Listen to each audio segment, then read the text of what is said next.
The conference room on the 14th floor of the Hargrove building smelled like recycled air and old grievances.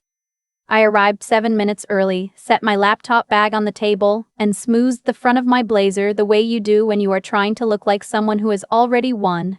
Across the room, my brother sat beside his attorney, a tall woman named Sandra Elroy who had the practiced stillness of someone who charges $400 an hour and wants you to feel every dollar of it. My sister-in-law was there too, seated just behind them, holding a manila envelope against her chest like it contained something fragile.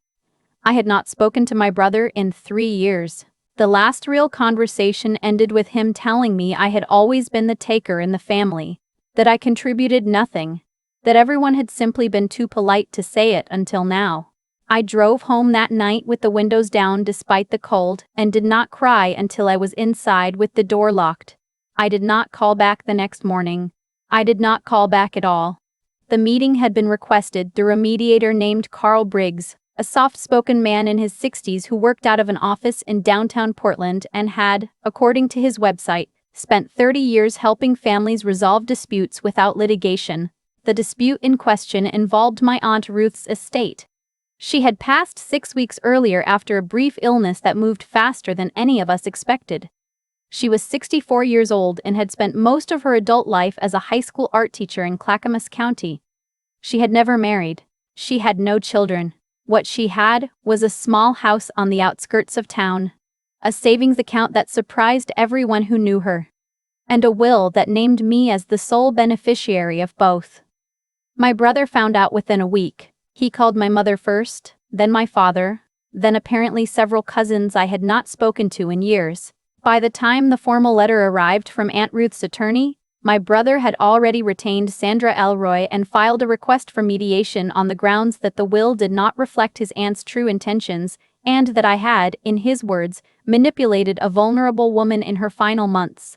I drove to Portland on a gray Thursday and let myself think clearly for the first time since the letter arrived.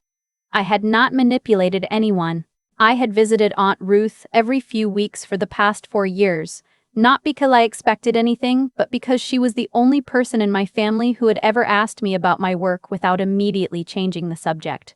She used to make tea in a yellow pot and set it on the coffee table and just listen. I did not realize until she was gone how rare that was. The mediation room held a long oval table, 4 chairs on each side and a window that looked out over a parking structure. Carl Briggs sat at the head of the table and opened with a brief explanation of the process. My brother did not look at me during this. Sandra Elroy took notes on a legal pad with the focused efficiency of someone who had already mapped out the next 2 hours.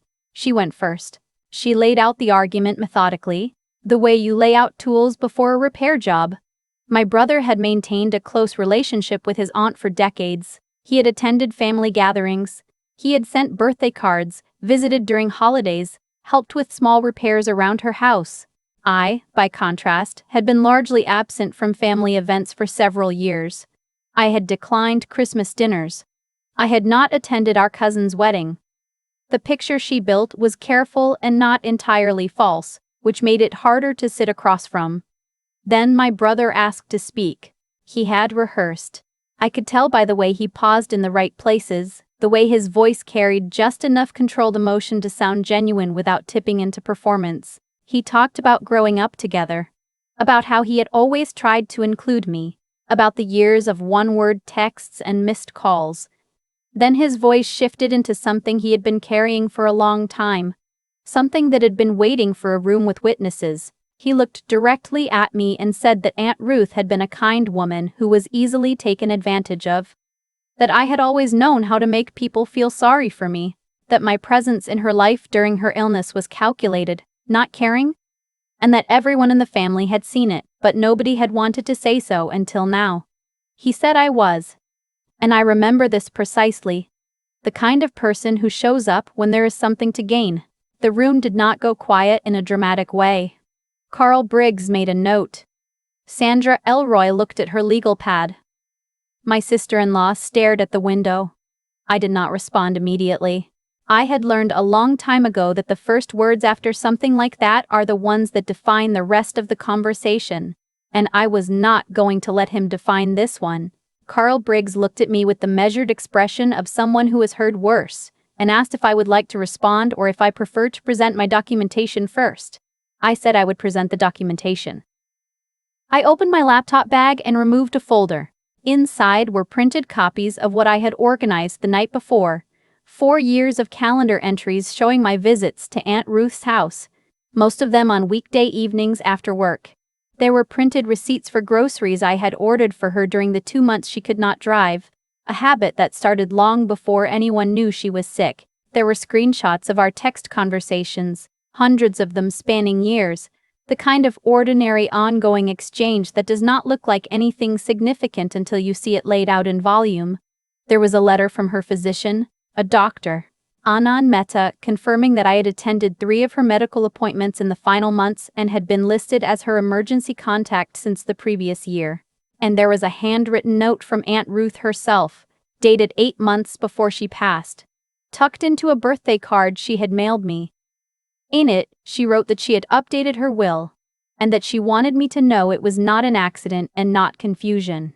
She wrote that I had shown up for her in the way that mattered, quietly and without an audience, and that she trusted me to take care of what she was leaving behind. I passed the folder to Carl Briggs. He read through it without expression, the focused quiet of someone who processes information for a living. He paused at the physician's letter. He paused again at the handwritten note. He set it down. He looked at Sandra Elroy. He said, in the even tone of someone stating a fact that requires no elaboration, that the documentation appeared to present a pattern of consistent and ongoing involvement with the decedent that significantly predated her illness. Sandra Elroy looked at the folder. She looked at my brother. My brother's jaw had tightened in the particular way it does when he is recalculating. She said that documentation of visits did not automatically establish the nature of the relationship or rule out undue influence. Carl Briggs agreed with her. He also noted, without particular emphasis, that a handwritten statement from the decedent expressing clear and deliberate intent, written nearly a year before her death, would be difficult to set aside without substantial counter-evidence. My brother leaned forward. He said that he had not known about any of this, that I had never told the family how often I was visiting, that if he had known, things might have been different. I looked at him steadily. I said as evenly as I could manage that he had not asked, that for 3 years he had not asked me a single question about my life or Aunt Ruth's or anything else, that the last thing he had said to me directly was that I was a taker who contributed nothing, and that after that conversation I had made the decision to stop explaining myself to people who had already decided what I was. The room was quiet in a different way now. My sister-in-law had set the manila envelope on the table without opening it. Carl Briggs looked at both of us for a moment. Then he said that based on the documentation presented and the clear written intent expressed by the decedent, he did not see grounds to challenge the validity of the will through this process, and that if my brother wished to pursue the matter further, it would require formal litigation, which he was not recommending. Sandra Elroy made a note. She spoke to my brother in a low voice I could not fully hear. He did not look at her while she spoke. The meeting ended without ceremony. Carl Briggs thanked everyone for their time in the way mediators do when they mean that the time was not wasted but could have been better spent. Sandra Elroy gathered her things efficiently and left first. My sister-in-law stood and looked at me with an expression I could not entirely read, something between embarrassment and something older than that. My brother stayed seated. I was packing my folder back into my bag when he spoke. His voice had lost the courtroom quality it had carried for the past hour. He asked how long I had been visiting her that often. I told him 4 years, give or take. That it started when she mentioned offhand that she had been eating dinner alone most nights, and that the evenings felt long, that I had started stopping by on my way home from work, and it became a habit neither of us ever formalized. He was quiet for a moment. Then he asked what we talked about. I said everything. Her students, the ones she worried about and the ones who surprised her. Old movies she had seen as a kid that she wanted me to watch. My work. What I was trying to figure out about my life. He sat with that. Then he said that he had not known she was lonely. That he had assumed she was fine because she never said otherwise. I told him as gently as I could. That she was not the kind of person who said otherwise. That she was the kind of person who waited to see who would notice. He did not respond immediately. His hands were flat on the table in front of him. Then he said that calling me what he had called me 3 years ago and again today had not been fair. He said it plainly, without the performance he had brought into the room with him. There was no but at the end of the sentence. I did not tell him it was fine. It was not fine. But I told him it was heard. I also told him that Aunt Ruth had left a box of things she wanted him to have. Things she had set aside separately before she updated the will. Photographs, some of her paintings. A watch that had belonged to our grandfather. She had told me where they were and asked me to make sure they reached him. He looked at me for a long moment. He said he had not expected that. I said I knew.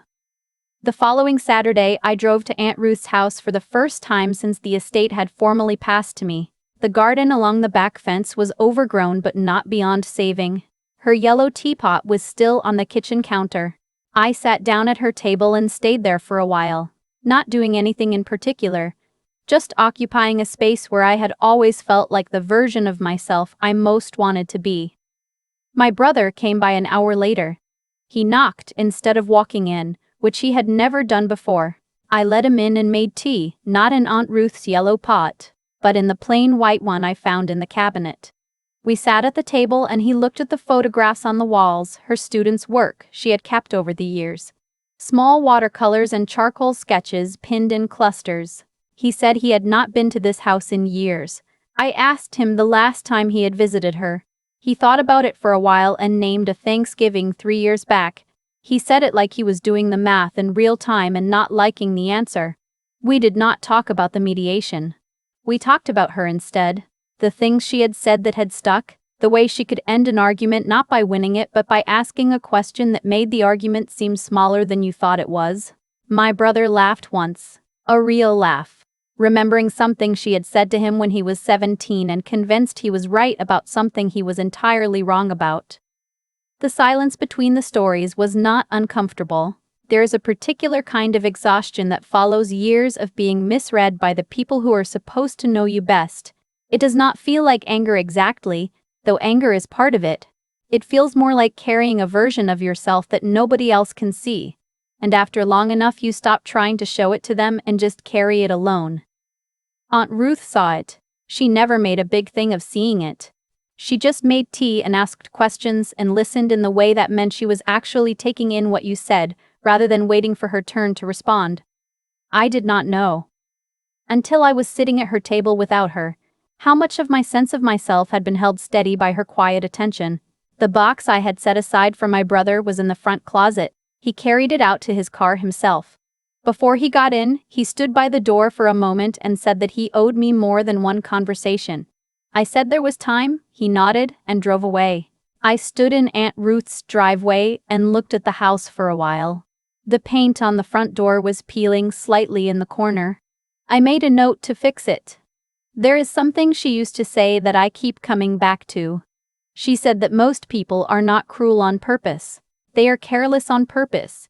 They choose not to look closely because looking closely requires something from you, and it is easier to decide you already know what you are seeing. She said the most generous thing you can do for someone is to stay curious about them even when you think you have them figured out.